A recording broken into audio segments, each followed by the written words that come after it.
बहुत ही इंपॉर्टेंट है। तो चलिए आज ध्यान से सुनते हैं आज के सेशन में हमें क्या कुछ नई चीज देखने को मिल रही है।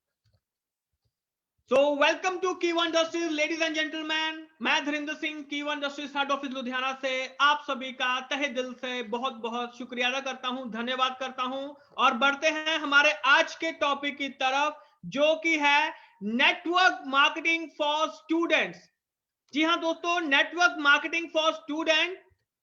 क्यों स्टूडेंट्स को नेटवर्क मार्केटिंग क्यों करनी चाहिए, बहुत ही इंपॉर्टेंट टॉपिक रहने वाला है आज का ये। आइए ध्यान से इसको सुनते हैं, तो दिमाग थोड़ा सा हमने आज यहां पे ओपन रखना है। आइए चलते हैं इसके ऊपर। तो दोस्तों यहां पे बात आती है कि स्टूडेंट नेटवर्क मार्केटिंग क्यों करेंगे। सबसे पहली तो चीज ये है, बिल्कुल आप अपनी जगह पे बिल्कुल सही हैं। आपके घर में स्टूडेंट्स होंगे, बच्चे होंगे, आपके बच्चे खुद पढ़ाई कर रहे होंगे, या आप में से कुछ लोग यहाँ पे स्टूडेंट्स भी होंगे। तो देखिए, स्टूडेंट्स की पहली रिक्वायरमेंट तो ये है कि उनको स्टडी करनी है। डेफिनेटली उनके पास टाइम नहीं है, क्योंकि उनको स्टडी करनी होती है। उनके पास टाइम नहीं है किसी और काम को करने का, बल्कि हम अपने घर में बच्चों को बोलते हैं आपने कोई और काम नहीं करना है, आपने स्टडी करनी है। आपने कुछ नहीं, आपने बाजार से कुछ नहीं लेके आना। कई पेरेंट्स तो, हम तो इतने सेंसिटिव भी होते हैं कि आपने और कोई काम नहीं करना है, कुछ भी नहीं, बाजार से कुछ नहीं लेके आना, घर का कोई और काम नहीं करना, आपने बस और बस सिर्फ और सिर्फ पढ़ाई करनी है। और यही उम्र है बेटे, पढ़ ले या बेटी पढ़ ले, यही उम्र है, आगे जाके तेरी जिंदगी बन जाएगी, यही उम्र है पढ़ने की, इस उम्र में पढ़ ले। राइट। तो ये जो सेशन है ये 18 साल से ऊपर वाले बच्चों के लिए है, 18 से 21 साल तक के बच्चों के लिए, जिन्होंने अभी ग्रेजुएशन स्टार्ट किया है, +2 किया है, ग्रेजुएशन स्टार्ट किया है, फर्स्ट ईयर सेकंड ईयर में है, या पास आउट होने वाले हैं। तो इस तरीके के जो स्टूडेंट्स हैं, तो ये सेशन बेसिकली उनके लिए है। तो अभी राइट एज है, लेकिन हम यहाँ पे फ्यूचर देखेंगे कि स्टूडेंट का जो फ्यूचर है वो आने वाले समय में किस तरीके का होने वाला है। ये सभी चीजें हमारे घर में चलती हैं। नॉर्मली घरों में, इंडिया के 90% घरों में, 90 क्या, मैं चाहूंगा कि 95% घरों में इसी तरीके की बातें होती हैं। पहली रिक्वायरमेंट आपकी स्टडी है, पहली जरूरत आपकी स्टडी है। आपको जो भी मिलेगा आपके कमरे में मिलेगा, खाना पीना जो भी होगा। यानी कि जब एग्जाम्स होते हैं तब तो इतनी ज्यादा प्रेशर आ जाता है स्टूडेंट के ऊपर कि आपने कमरे से बाहर नहीं निकलना, जो भी चीज आपको चाहिए आप बस पढ़ो, दिन रात पढ़ो, ये सारी चीजें करो, आपको वहां पे ये सारी चीजें जो है वो वहां पे प्रोवाइड होंगी, मिलेंगी। आपके पास टाइम नहीं है, एग्जाम आ चुका है और यही उम्र है, पढ़ लो, तो आगे चल के आपकी जो जिंदगी है वो बदल जाएगी। यही चीजें हम करते हैं, हमारे घर में भी यही चीजें होती हैं, आप सबके घर में भी यही चीजें होती है। यही चीजें हम कर करके यहां तक पहुंच चुके हैं, बड़े हो गए हैं। लेकिन क्या एक्चुअली में जो चीज हमने देखी थी, सोची थी, क्या वो चीज हम उसको कर पा रहे हैं? थोड़ा सा लॉजिक लगा के देखिए, क्या वो चीज हम लोग कर पा रहे हैं जिस चीज का हम लोग सपना लेके चले थे? 90%, 80 to 90% लोग यहां तक नहीं कर पाते हैं। वजह उसके आगे चल के हम देखते हैं कि क्या क्या चीजें होती हैं, क्यों क्यों होता है। चलिए आइए थोड़ा सा स्टूडेंट्स का जो भविष्य है, जो उनका फ्यूचर है, उसकी तरफ एक बार नजर दौड़ा के देखते हैं कि आने वाले समय में जो स्टूडेंट का भविष्य है, हमारे बच्चों का जो भविष्य है, आपका जो भविष्य है, जो फ्यूचर है, वो कैसा होने वाला है, कैसा रहने वाला है। आइए हमारा जो बच्चों का जो आगे वाला समय होता है ना, आइए देखते हैं कि वो किस तरीके से चलता है, कैसे कैसे वो चीज होती है। सबसे पहली चीज, हम अपने बच्चों को चाहते हैं कि वो अच्छे कोर्सेज करें। महंगे महंगे से मेरा मतलब है कि अच्छे कोर्सेज, क्योंकि अच्छे कोर्सेज हैं तो डेफिनेटली आजकल जो फीसेज हैं वो सभी महंगी हैं। डॉक्टर लगा लीजिए, इंजीनियर लगा लीजिए, लॉयर लगा लीजिए, सीए लगा लीजिए, जो भी मेन जो टॉप के जो कोर्सेज होते हैं ग्रेजुएशन के, तो वो ज्यादातर जो कोर्सेज हैं, 90% जो सीट्स हैं, जो अगर आप कोई एग्जाम दे रहे हैं, नीट का एग्जाम दे रहे हैं, जेई का एग्जाम दे रहे हैं, अगर आईआईटी के एग्जाम दे रहे हैं, तो वहां पे आगे चल के जो फीसेज हैं दोस्तों वो बहुत महंगी हैं, सीट्स बहुत कम हैं। अगर नीट का एग्जाम दे रहे हैं, वहां पे उन्होंने सीट से लिमिटेड रख रखी हैं। मैंने जब चेक किया 2020 में 15 लाख बच्चों ने नीट के एग्जाम में अपीयर किया था। 15 लाख बच्चों ने नीट के एग्जाम में अपीयर किया था, और सीटें सिर्फ कुछ हजार होती हैं। यानी कि 15 लाख बच्चों में से कुछ हजार बच्चे जो है वो नीट के एग्जाम को क्लियर करके एमबीबीएस कर पाएंगे। जेई का मैंने देखा था, लगभग 11 से 12 लाख बच्चे 2020 में अपीयर हुए थे, उन्होंने एग्जाम दिया था, और उनमें से सिर्फ कुछ हजार बच्चे जो है वो सीट ले पाते हैं। तो भाई बाकी के बच्चों का क्या होगा? टॉप के बच्चे जो थे, ठीक है, उन्होंने एमबीबीएस कर ली, अभी उनका भविष्य भी आगे चल के बताएंगे कि एमबीबीएस करने के बाद ये नहीं है कि आपको एमबीबीएस में एडमिशन मिल गई, आईआईटी में एडमिशन मिल गई तो आपका भविष्य बहुत अच्छा हो गया। एक्चुअली में ग्रेजुएशन के बाद असली लाइफ शुरू होती है। अभी ये तो चलो कुछ बच्चे हैं जिनको चलो टॉप के इंस्टीट्यूट्स में उनको जगह मिल गई, बाकी के बच्चे क्या करेंगे? बाकी के जो 95% बच्चे हैं वो क्या करेंगे, जिनको सीट्स नहीं मिल पाई हैं? तो वो फिर क्या करते हैं, वो फिर प्राइवेट कॉलेजेस में जाते हैं, बाकी और जगह पे जाते हैं। हम ये सारी चीजें हमारे दिमाग में होनी चाहिए कि बाय चांस अगर ये चीज ना हुआ, अगर इन इंस्टीट्यूट में हमें हमारे बच्चों को ना मिला, तो आने वाले समय में अगर प्राइवेट इंस्टीट्यूट हमें वहां पे चूज करने पड़ रहे हैं, तो कॉलेजेस जो हैं, प्राइवेट कॉलेजेस में अगर हम अपने बच्चों को भेज रहे हैं, तो वहां का जो सीन है वो किस तरीके का रहने वाला है? दोस्तों मैं आपको डरा नहीं रहा हूं, मैं आपको सच्चाई बता रहा हूं कि आने वाले समय में ये चीजें हमारे साथ हो चुकी हैं, हमारे बच्चों के साथ होने वाली है। आप में से बहुत सारे लोग होंगे जिन्होंने इस चीजों से वो लोग गुजर चुके हैं। जो लोग नहीं गुजरे हैं, जिनकी अभी स्टार्टिंग है, वो लोग इस चीज से गुजरने वाले हैं। तो इसको माइंड में लेके चलेगा कि ये चीज हमारे साथ होने वाली है, तो हमें सभी चीजों का दिमाग में रख के चलना पड़ेगा। आइए अब आगे देखते हैं। Collecting money. अब अगर कोर्सेज महंगे हैं, राइट, अगर कोर्सेज महंगे हैं तो हो सकता है हमें अपने दोस्तों से, रिश्तेदारों से, फैमिली मेंबर से या बैंक से हमें लोन वगैरह जो है वो लेना पड़ सकता है। ये कॉमन चीज है आज की डेट में कि भाई आप मेरे को पैसे दे दो, मैं कुछ देर में आपको पैसे लौटा दूंगा। दोस्तों से आजकल का हमारे इंडियन कल्चर क्या है कि जो बच्चे पढ़ते हैं वो पेरेंट्स उनकी फीस जो है वो पे करते हैं। फॉरेन में ऐसा नहीं है, फॉरेन में ऐसा नहीं है। जहां पे आप 18 साल से ऊपर हो जाते हैं, 16 साल से ऊपर हो जाते हैं कुछ कंट्रीज में, तो आपने अपने हिसाब, अपने मुताबिक आपने वहां पे कोर्सेज चूज करने हैं और अपना खर्चा उठाना है। और कुछ वहां पे तो कंट्रीज ऐसी भी हैं जहां पे जो स्टडी है बिल्कुल फ्री है। हमारे यहाँ पे ये चीज नहीं है, इंडियन कल्चर में ऐसा नहीं है। यहां पे जो खर्चा है वो 24 साल तक, 25 साल तक, कई बार 30 साल तक जो पेरेंट्स हैं वही खर्चा उठाते हैं, जब तक कि बच्चा सेटल नहीं हो जाता है। फादर की, मदर की, पेरेंट्स की वहां पे पेंशन शुरू हो जाती है, लेकिन बच्चे अभी तक सेटल नहीं हो पाते हैं। ये सिनेरियो जो है वो इंडियन कल्चर का है यहाँ पे। तो हमने ये सारी चीजें बिल्कुल क्लियर अपने माइंड में लेके चलनी है, क्योंकि ये सारी चीजें हमारे साथ यहाँ पे होती हैं, राइट। अब देखिए, अब होता क्या है, एक जो कोर्स करते हैं +2 के बाद, अगर आप कोई भी कोर्स चूज कर रहे हैं, बीए, बीसीए, अगर आप और कोई ग्रेजुएशन बीटेक वगैरह चूज कर रहे हैं या एमबीबीएस वगैरह चूज कर रहे हैं, तो 3 साल से लेके 5 साल तक के जो कोर्सेज हैं इनके बीच में आते हैं। अगर आप ग्रेजुएशन कर रहे हैं 3 साल से लेके 5 साल तक आपके बच्चों को या आपको इन कोर्सेज को करना पड़ेगा, इतने साल आपको देने पड़ेंगे कम से कम। ये हम सभी चीजें जानते हैं, कॉलेजेस में इतना टाइम लगता है ग्रेजुएशन कंप्लीट करने के लिए।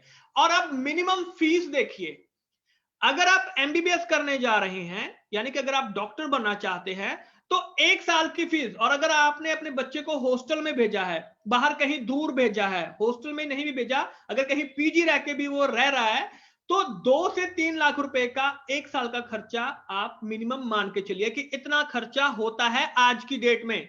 अगर प्राइवेट कॉलेज में आपका बच्चा पढ़ रहा है, बल्कि इससे ज्यादा होता है। मैंने यहाँ पे ये कम लिखा है क्योंकि जगह का फर्क होता है, लेकिन इतना मिनिमम होता है। वैसे तो इससे ज्यादा होता है 1 साल का खर्चा। आप अपनी अपनी लोकेशन पे इसको चेक कर सकते हैं, उसके हिसाब से आप कैलकुलेशन कर सकते हैं कि भाई मेरे बच्चे का खर्चा कितने आने वाला है। आज से ही इसकी कैलकुलेशन लगा के चलिए।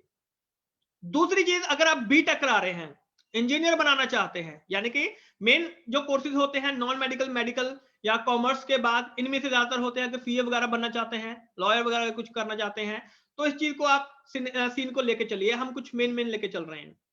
अगर बीटेक कराना चाहते हैं, इंजीनियर बनाना चाहते हैं, तो 1 साल का जो खर्चा है और हॉस्टल चार्जेस मिला के, अगर बाहर पीजी में भेज रहे हैं या हॉस्टल में भेज रहे हैं, उसके बच्चे का आने जाने का खर्चा हो गया, खाने पीने का खर्चा हो गया, 1 साल का 1.5 लाख से 2.5 लाख कम से कम है।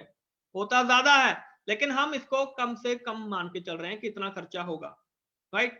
बुक्स वगैरह भी लेनी है, बाकी आज जो थीसिस वगैरह लिखने होते हैं, हर एक चीज लिखने होते हैं, प्रैक्टिकल मटेरियल चाहिए, हर एक चीज इसमें चाहिए होती है दोस्तों। जो कपड़े वगैरह हैं वो तो हमने इसमें अभी तक इंक्लूड ही नहीं किए हैं, राइट, क्योंकि मौसम आता है, कपड़े भी लेते हैं, सभी चीजें लेते हैं, सर्दी गर्मी जैसा भी होगा वो सभी चीजें छोड़ दीजिए। ये तो सिर्फ मैंने नॉर्मल मोटी मोटी जो चीजें हैं वो आपको मान के चली हैं।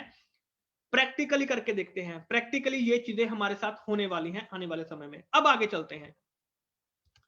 अब दोस्तों, अगर हमने अपने बच्चे को ग्रेजुएशन करा दी, यानी कि आपने अपने बच्चे को एमबीबीएस करवा दिया, बीटेक करवा दिया, बीए करवा दिया, बीसीए करवा दिया, राइट।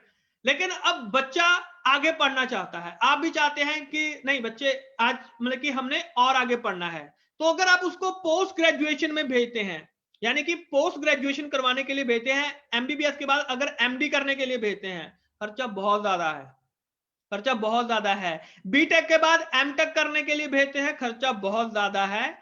मिनिमम आप मान के चलिए कि अगर 15 से 20 लाख रुपया आपकी बच्चे की ग्रेजुएशन पे खर्चा आ रहा है, ये कम से कम है।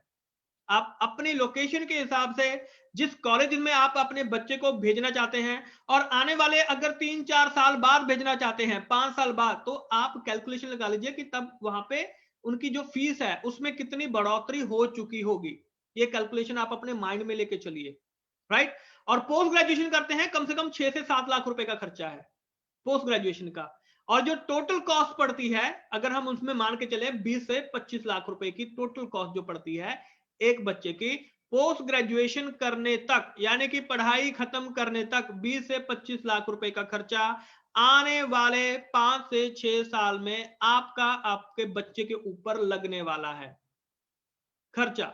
अब अगर आपके घर में 2 बच्चे हैं, जो कि मोस्टली हैं, 95% 6% घरों में 2 बच्चे हैं, और अगर आपके घर में 2 बच्चे, तो दोस्तों इसको डबल कर लीजिए, यानी कि 40 से 50 लाख रुपए का खर्चा आने वाले समय में आपका बच्चों की पढ़ाई के ऊपर लगने वाला है।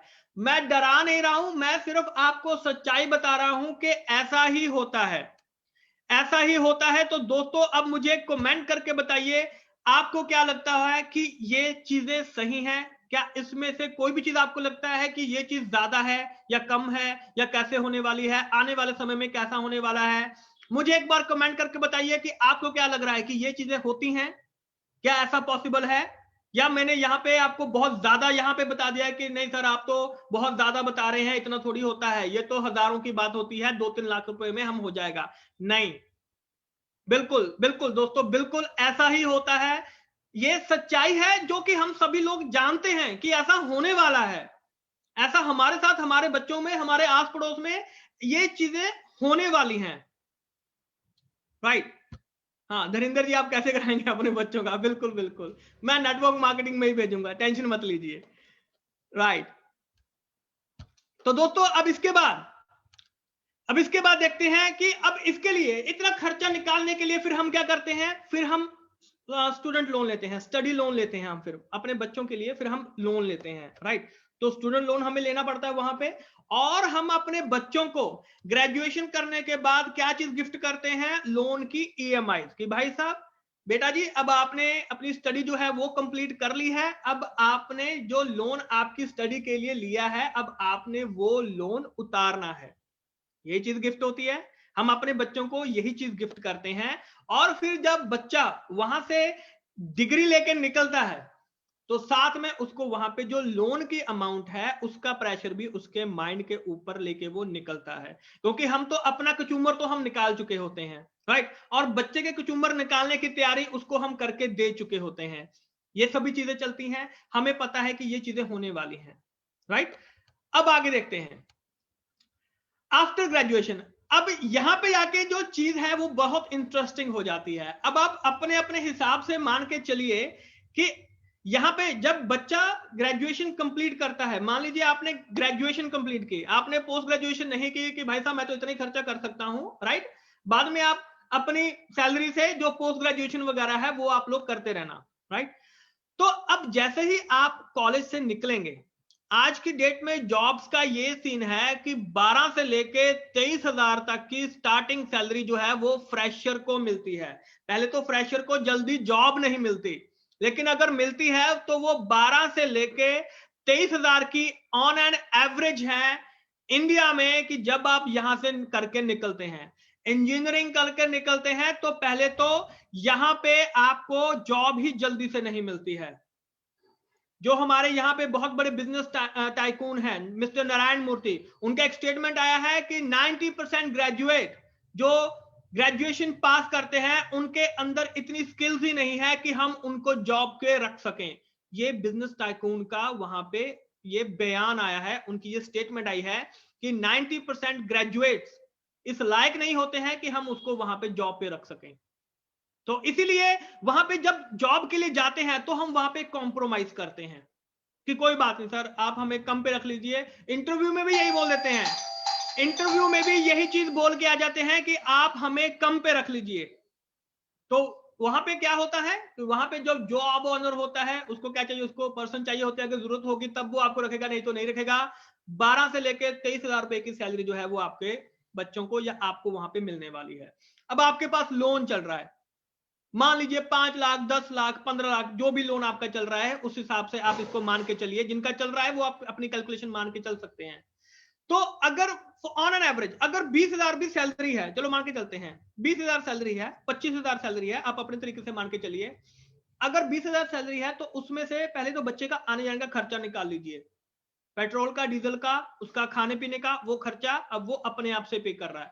मान लीजिए कि वो 10,000 रुपए भी महीना बचाना शुरू कर देता है, यानी कि ग्रेजुएशन करते सार ही उसको हमने क्या दे दिया कि भाई अब आपने पैसे बचाने हैं, अब आपने अपनी ईएमआई पे करनी है। तो अगर 10,000 रुपए भी वो बच्चा पर मंथ बचा रहा है, तो मुझे ये चीज बताइए, अगर वो अपनी ईएमआई 10,000 रुपए महीना पे कर रहा है तो उसको कितने साल लगेंगे अपने लोन चुकता करने के लिए? 8 साल, 10 साल, आपके ऊपर है, जितना लोन होगा उतने साल उसको लगेंगे वहां पे ये सारी चीजें पे करने के लिए।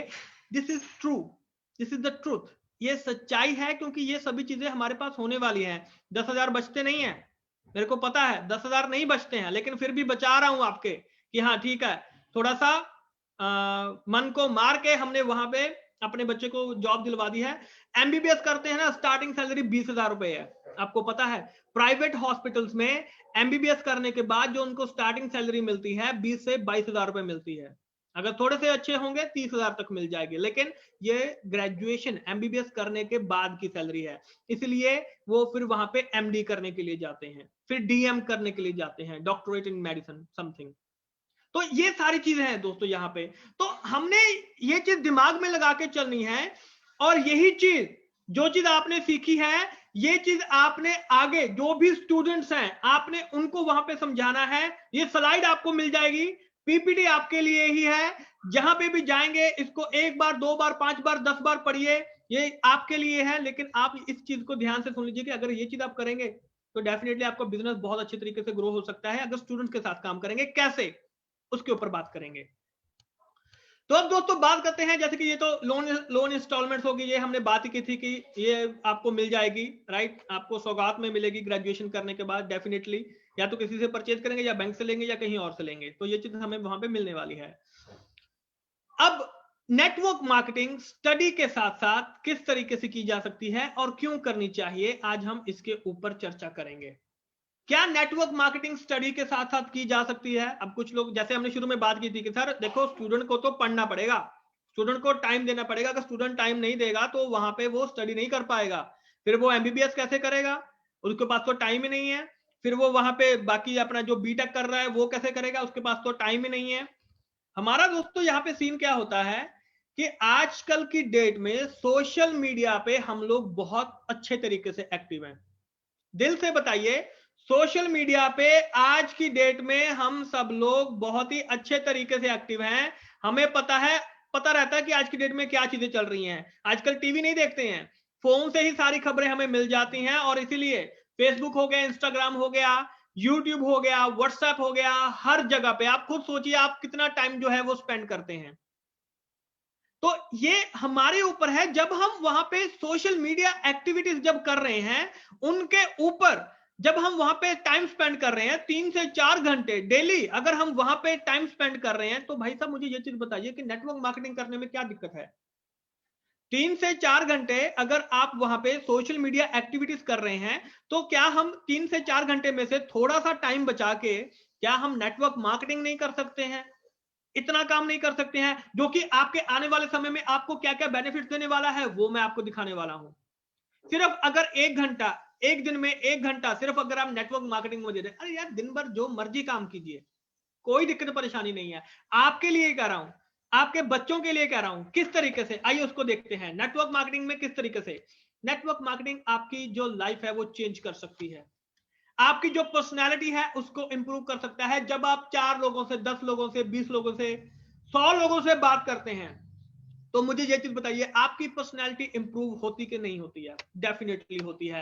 जब आप वहां पे नेटवर्क मार्केटिंग करते हैं तो आपका जो स्टेज फियर है वो दूर हो जाता है, क्योंकि ग्रेजुएशन करने के बाद, पढ़ाई करने के बाद जब आप इंटरव्यू देने जाएंगे, जब आपके वहां पे सामने इंटरव्यू लेने वाला जब आपके सामने बैठा होगा, कई बार तो वहां पे 5-5, 6-6 राउंड्स होते हैं इंटरव्यू के। कई बार तो जो फॉरेन से होता है, बड़ी कंपनीज होती हैं, फॉरेन से वहां पे इंटरव्यूज हो रहे होते हैं।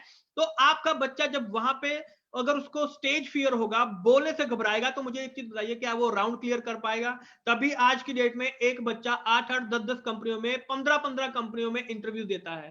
फोटोस्टैट की दुकान पर जाते हैं, अपना सीवी निकालते हैं, रिज्यूमे निकालते हैं, 15 से 20 कॉपी उसको करने के लिए बोलते हैं कि भाई साहब 15 से 20 कॉपी कर देना। क्यों भाई? क्या एक कॉपी से काम नहीं चल सकता है? क्या एक कॉपी से हम लोग वहां पे इंटरव्यू क्रैक नहीं कर सकते हैं? नहीं, हमें पता है कि नहीं होने वाला है। हमें पता है कि कंपनी में ये चीज शायद ना हो, शायद पहले में ना हो, दूसरे में ना हो, कोई बात नहीं बेटा, तू इंटरव्यू देता रहे, कहीं ना कहीं पे तो हो ही जाएगा। तो ये चीज हमारे माइंड में चल रही होती है। स्टेज फियर, स्टेज फियर को वो वहां पे कम करता है। जितना ज्यादा आपका स्टेज फियर कम होगा, जितना ज्यादा आपकी जो बोलने की जो क्षमता है, जो बोलने की आपका जो स्टाइल है, जितना ज्यादा वो वहां पे चेंज होगा, दोस्तों आपका और आपके बच्चों का जो बेनिफिट है वो इसी में है कि अगर आप वहां पे नेटवर्क मार्केटिंग को चूज करते हैं स्टडी के साथ साथ। इसके अलावा जो कम्युनिकेशन स्किल है, किसी के साथ बात कैसे करनी है, कोई सीनियर है उसके साथ बात कैसे करनी है, कोई जूनियर है उसके साथ बात कैसे करनी है, उठने का बैठने का जो तरीका है वो कैसे करना है, किससे क्या बात करनी है, ये चीजें बहुत इंपॉर्टेंट होती हैं। आने वाले समय में यही चीजें आपके बच्चे के काम में आने वाली हैं कि किसके साथ कैसे बात करनी है। अगर कल को मार्केटिंग में जा रहे हैं तो भाई साहब ये भी नेटवर्क मार्केटिंग ही है। यानी कि आप मार्केटिंग कर रहे हैं किसकी? प्रोडक्ट की, कंपनी की, अपनी मार्केटिंग कर रहे हैं कि आप कैसे हैं। कल को जॉब भी तो यही करेंगे। कल को मार्केटिंग की जॉब, 15,000 के लिए जॉब के लिए आज की डेट में जो यूथ है वो यहां पे इधर से उधर कंपनी में भाग रहा है 15,000 की जॉब के लिए। और उसके लिए वो क्या कर रहा है? वो धूप नहीं देख रहा है, छांव नहीं देख रहा है, बस यार मेरे को जॉब मिल जाए। आज की डेट में क्या है कि भाई साहब बस मेरे को जॉब दे दो, नेटवर्क मार्केटिंग नहीं करेंगे, बस जॉब दे दो हमें। 15,000 की जॉब, 20,000 की जॉब के लिए हम लोग इतना कर रहे हैं। लेकिन अगर हम थोड़ा सा टाइम अगर अपना नेटवर्क मार्केटिंग में स्पेंड करना शुरू कर दें तो दोस्तों इससे आसान चीज और कोई नहीं है। अब मैं आपको बता दूं, अगर आपने 6 महीने, साल नेटवर्क मार्केटिंग में लगा लिया तो आप जॉब की तरफ कभी मुंह उठा के भी नहीं देखोगे, क्योंकि आपको पता है कि नेटवर्क मार्केटिंग से मेरे को पैसा कितना आ रहा है। आप कभी उस तरफ मुंह उठा के भी नहीं देखोगे कि यार मैं अपनी सारी जिंदगी इस जॉब में तो नहीं लगाने वाला हूं। 60 साल तक हम इसको जॉब को करते रहेंगे और 68 ईयर की अगर एवरेज एज है, यानी कि आपने अपनी जिंदगी के लिए सिर्फ 8 साल छोड़े हैं कि आप अपनी जिंदगी जी पाएंगे या नहीं जी पाएंगे, ये बाकी बात की बातें हैं। लेकिन हाँ, जिंदगी एक ही बार मिली है, दोबारा मिली है नहीं मिली है इसके बारे में अभी हम कुछ कह नहीं सकते हैं। चलिए आगे चलते हैं। इसके बाद देखते हैं आपके अंदर जो सेल्फ कॉन्फिडेंस है वो बिल्डअप करता है। क्योंकि ज्यादातर इंटरव्यू में क्या होता है, लोग घबरा जाते हैं, वो पता नहीं हमें मिलेगी कि नहीं मिलेगी। अरे इस चीज का डर नहीं है। जब नेटवर्क मार्केटिंग में आएंगे, यहां पे भी आपको डर लगेगा शुरू में। यहां पे लोग जब ना बोलते हैं तब सबसे ज्यादा डर लगता है कि यार मेरे को ना बोल दिया। 5 ना कोई बोल दे, पर्सन नेटवर्क मार्केटिंग छोड़ के भाग जाता है, कहता है यार कंपनी में दम नहीं है। अरे भाई दम हम में नहीं है, हम में ना सुनने की आदत नहीं है। जिस दिन ना सुनने की आदत डाल देंगे उस दिन भाई साहब आपकी जो लाइफ है वो अपने आप चेंज हो जाएगी। इसके ऊपर एक स्पेशल जो वेबिनार है वो भी करेंगे कि जो ऑब्जेक्शन हैंडलिंग है वो कैसे कर सकते हैं। इसके ऊपर डेफिनेटली एक जो वेबिनार है वो आने वाले समय में हम करेंगे। तो दोस्तों अब इसके बाद आता है कि अगर आप स्टडी के साथ साथ यहाँ पे नेटवर्क मार्केटिंग करते हैं तो आप लोग अपनी टीम बिल्डअप कर सकते हैं। ज्यादा कुछ मत कीजिए, कम से शुरुआत कीजिए। डेली के कम से कम एक पर्सन से मिलिए, लेकिन उसके साथ बात कीजिए, फोन पे बात कीजिए, व्हाट्सएप कीजिए, कॉल कीजिए या पर्सनली मिलिए, लेकिन कम से कम स्टार्टिंग में स्टूडेंट कम से कम एक पर्सन से तो जरूर मिले अगर वो अपनी जो टीम है वो बिल्डअप करना चाहते हैं। अब देखिए आप ये काम भी कर रहे हैं और अगर आपको यहां से पैसा आना शुरू हो गया है तो आप अपनी खुद की हेल्प कर रहे हैं, अपने पेरेंट्स की हेल्प कर रहे हैं। और अगर आपको पार्ट टाइम यहाँ से पैसा आ रहा है तो उसमें क्या कोई बहुत बड़ी दिक्कत है? छुट्टियों भी तो आपको आती हैं। संडे मंडे आपका यहाँ सैटरडे संडे आपका होता है, ऑलमोस्ट फ्री होता है, तो उसमें काम कर सकते हैं नहीं कर सकते हैं? ठीक है, जब एग्जाम है तो पढ़िए, कोई दिक्कत वाली बात नहीं है। लेकिन जब आपका सेमेस्टर चल रहा है तो सिर्फ 1 घंटा यूट्यूब भी तो देख रहे हैं, फेसबुक भी देख रहे हैं, व्हाट्सएप भी कर रहे हैं, तो भाई साहब थोड़ा सा काम की अगर चीज कर लेंगे तो उसमें क्या दिक्कत है?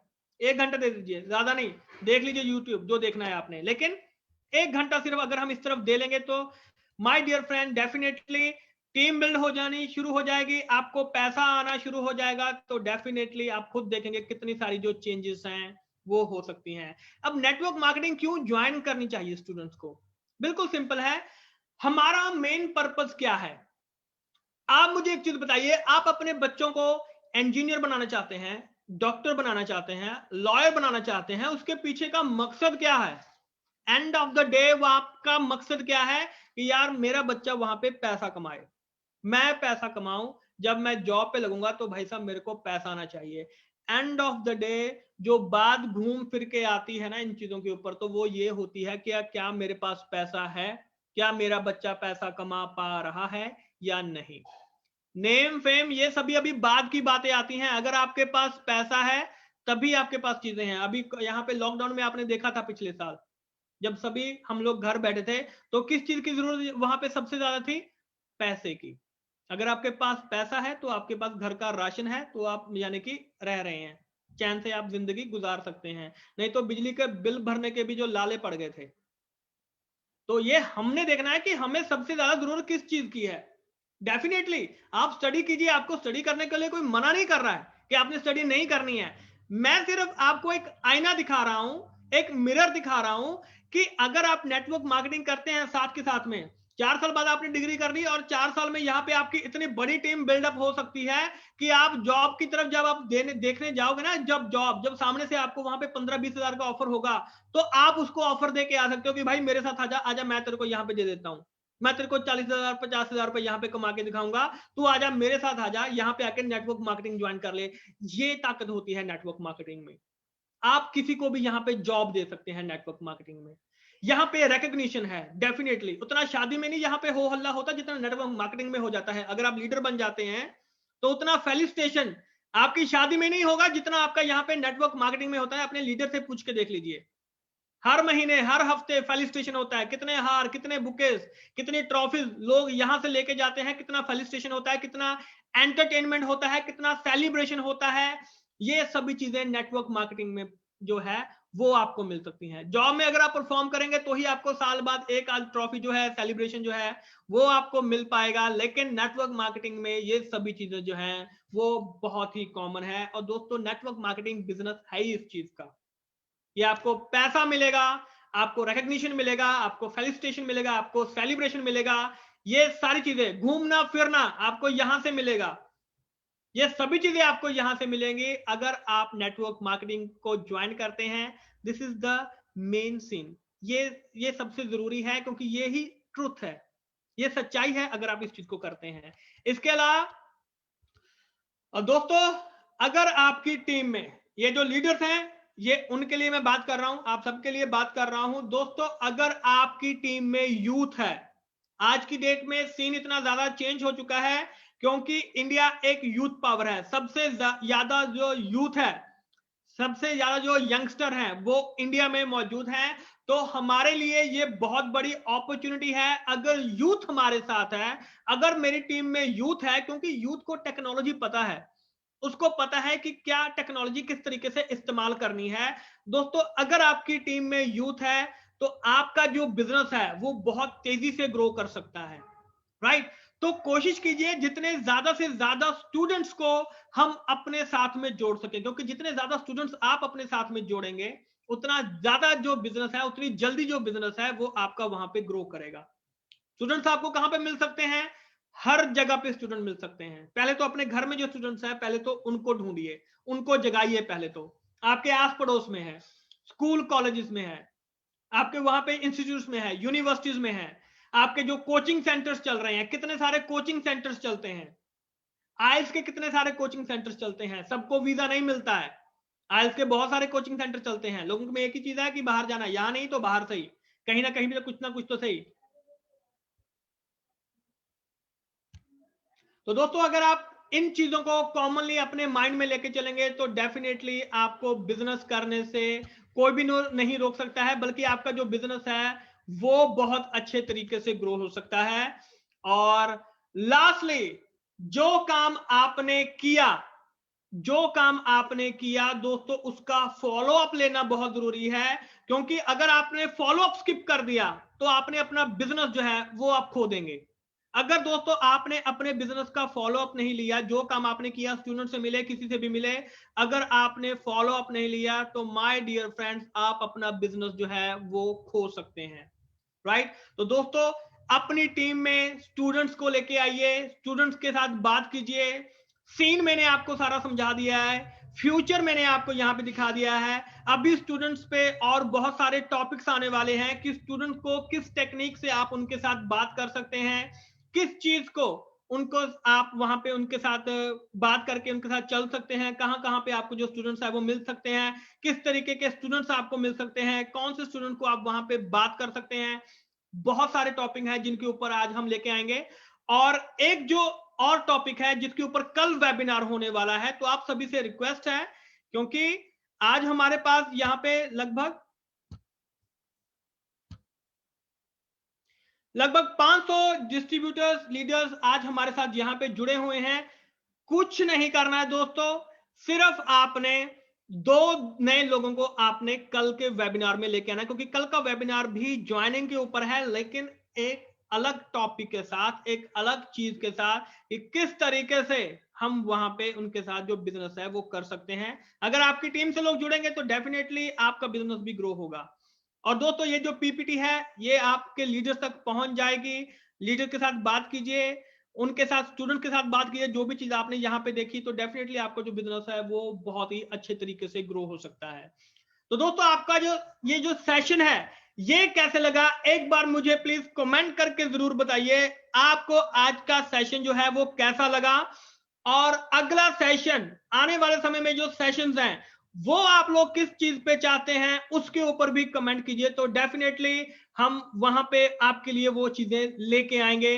आज का टॉपिक स्टूडेंट्स के लिए था, ज्यादा से ज्यादा स्टूडेंट्स को अपने साथ जोड़िए। कंसेप्ट मैंने आपको बता दिया है, क्यों हमें जोड़ना चाहिए, किस तरीके से जोड़ना चाहिए, आसानी से बिजनेस जो है इसके ऊपर ग्रो कर सकते हैं हम। और भी इसके ऊपर काम करेंगे, स्टूडेंट्स के लिए हम और भी चीजें लेके आएंगे। कंपनी पूरा सपोर्ट करने के लिए आपको तैयार है। कीवा इंडस्ट्रीज का कंसेप्ट समझाइए कि कीवा इंडस्ट्रीज के साथ अगर जुड़ेंगे, क्योंकि प्लान है बहुत सिंपल है, बहुत आसान प्लान है, पैसा है बहुत है, लोग कमा रहे हैं पैसा इसमें, प्रोडक्ट है बहुत अच्छे हैं, 500 से ऊपर प्रोडक्ट हैं, by one get one free है, जो पूरे इंडिया में कोई नहीं मिल रहा है वो कीवा इंडस्ट्रीज आपको दे रही है। तो भाई कीवा इंडस्ट्रीज क्यों नहीं करनी चाहिए, डेफिनेटली करनी चाहिए। So my dear friends, ladies and gentlemen, thank you so much for joining in this webinar। और मैं आशा करता हूं कि आपको आज कुछ ना कुछ जरूर सीखने के लिए मिला होगा। तो दोस्तों जल्द ही मिलेंगे, जल्दी नहीं बल्कि कल ही मिलेंगे आपके साथ एक नए वेबिनार में। और अगर 500 लोग हैं तो यहाँ पे 1000 से ज्यादा लोग कल के सेमिनार में होने चाहिए, ये हम सब ने यहाँ पे मिलके प्रण करना है। तो thank you so much ladies and gentleman, मैं धीरेन्द्र सिंह कीवा इंडस्ट्री से आप सभी का यहाँ पे जुड़ने के लिए हार्दिक धन्यवाद करता हूं। Thank you so much.